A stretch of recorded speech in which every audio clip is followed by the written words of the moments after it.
Please tell me I'm not the only one that was actually shedding a tear for Shayba in this chapter. I mean, the poor girl has just gone through so much throughout this series. I mean, I just feel so fucking bad for her right now. Like, all the stuff that she's gone through, literally in these 20 chapters, I was thinking like, yo, Shinobu, you've actually generally made me deeply care for these characters as much as I do for the main cast. It's crazy, yes, I know that all this time, yeah, I love freaking Aladdin, I love Alibaba, I love all of them, but it's like, I've actually generally appreciate and a lot more Ugo and also as well Sheba. It's like, yo, she's just a fucking tragic female like character in this series. She just gets shitted on every time from her birth to like now.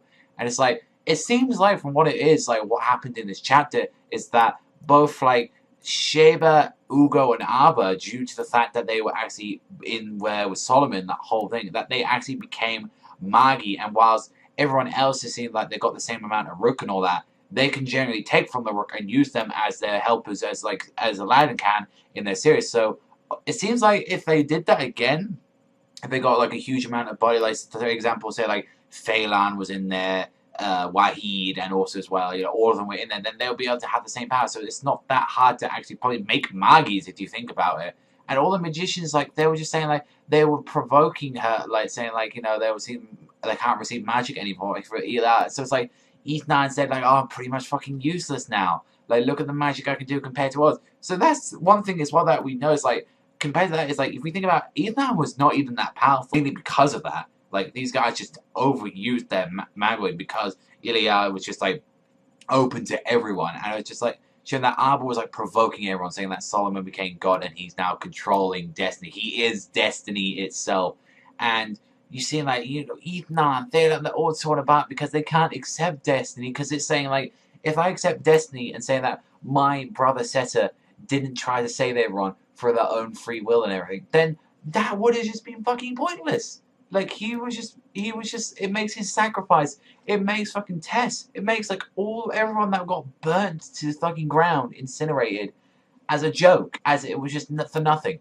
It was pointless, because either way, even if they tried, even if they did anything, at the end of the day, Destiny was still gonna, and I said, we had that interesting discussion with Magi last time with Destiny, which I generally, you know, I found really interesting. I'm glad that a lot of people, you know, started talking about that in the conversations. Like, but it seemed like when they see this and Sheba loses it after they insult Solomon like that, and it's like, who do you think you are? This fucking man has sacrificed everything for you. Do you think he wanted to be king? Do you think he wanted to be in this situation? Do you think he wanted this God complex? Because this is the thing. He's now got, no longer has Solomon got the God complex because he literally is God now. That's the thing. If you think about it, it's like he's been fighting this all this time. David was the one who said like, oh, I've got this mighty God complex. And it's like, look at me. And it's like, when you look at it, Solomon can't have the complex anymore because no matter what he thinks of, he is God. He genuinely is. He is God. He is destiny. He is your fucking bread on your toast right now. Like, he is fucking everything you can fucking imagine. And they just diss him like that. Like, he was just, his sacrifice was in vain. It was pointless. And it's like, so that made sure, like, Sheba made sure for the hollow house version, where it seems like it's just a hollow of a body right now, because it's saying, like, Solomon doesn't even see her anymore. And this is why it brought me to fucking tears, that seeing her, she doesn't see her anymore and don't see pretty much anyone. He's just this husk of a person, this freaking just nothing. It's just a corpse. It's a corpse breathing, pretty much. And all her dreams are becoming married to this man.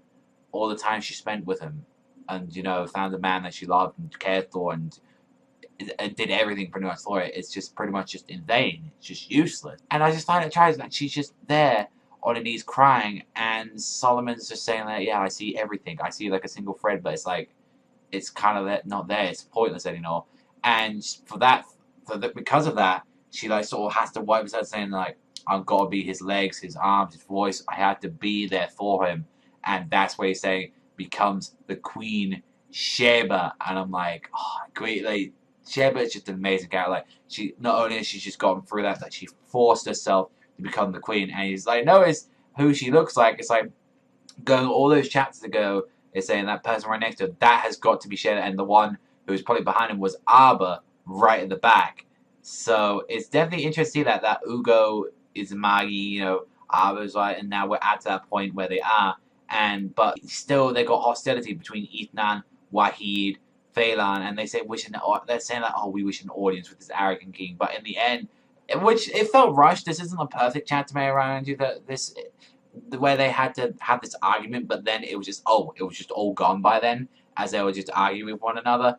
And it's like, I felt like personally, it's like, yeah, maybe we shouldn't have it like dragged out for like another chapter, but I felt like it sort of was needed there for it. And it's like, and throughout that, they did finally understand, but we can see Ethan doesn't do it because he goes with freaking Arbor in the end with Gyokuen. So if we think about it, it's just fucking crazy like that. And once they finally understood like Solomon's true intentions to everyone, it's like she was kind of working her way back from what the days of old, the days that they used to have where they're all friends just hanging out and it was just enjoying themselves as this rebellion. And now what was really interesting chapter, it's like, if Arbor isn't Goku anymore, I don't fucking know what is, because you just see her crying like she did in like the anime and the eyes, oh father, you are reviving. It's like, so she's trying to revive Ilya so now everyone can have their powers, and this is probably why we're going to see some big fucking threats, and they're saying this right now, what we're witnessing right now is the end of Alma Toran. And it's showing that, like, how fucking crazy. But one of the biggest questions is, like, Solomon's a fucking vegetable right now. He can't do anything. So the biggest question is, who's going to fight?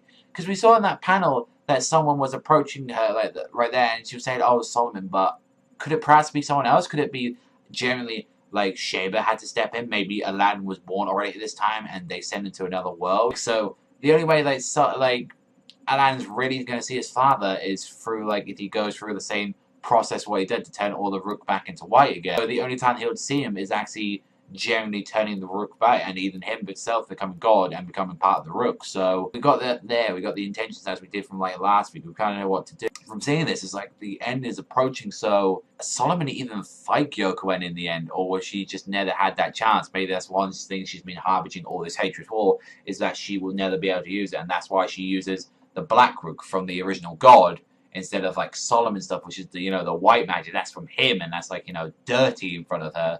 And say this is our original God. This is how we got our powers in the first place. At the end of the day, I fucking love this chapter. I thought it was a really good one. It's tragic mainly, and it's like, so now we're gonna see the destruction of this world and see the ending of it. And it's like, I just really want to see the characters with their opinions on this right now.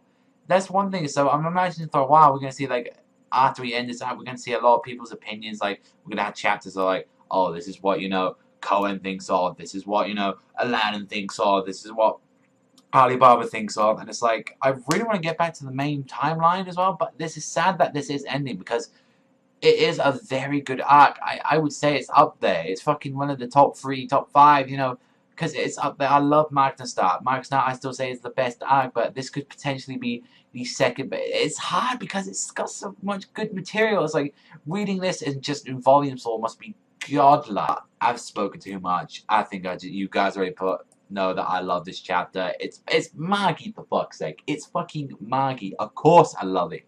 I'm a huge fucking Magi tab for it.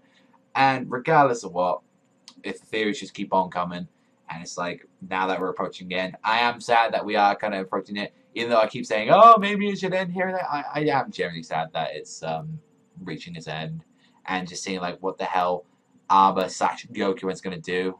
It interests me, but that's all for me. I want to say thank you very much for watching. As always, let me know anything in the comment section down below. But as always, like I said, I'll see you guys next time.